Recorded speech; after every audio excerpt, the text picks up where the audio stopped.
Hi everyone, welcome to Taranker's guide on using Shopify's gift card features to boost your sales this holiday season. We'll walk you through the steps to set up, customize cards in your Shopify store. Let's get started. Step 1. Enable gift cards. First, log into your Shopify admin dashboard. Next, click on Products in the left-hand menu. Select Gift Cards and then click Add Gift Card Product. Fill in the gift card details, including the title, description, and denomination. Step 2. Customize your gift cards. First, let's set up the SEO settings for your gift card. For the title, use Holiday Special Gift Card, your store name. For the description, use Buy our Holiday Special Gift Card and give your loved ones the perfect gift this season.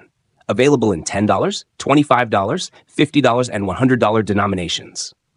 Next, upload an attractive image that reflects your brand and the holiday season. It's that easy. Finally, save your settings. And that's it.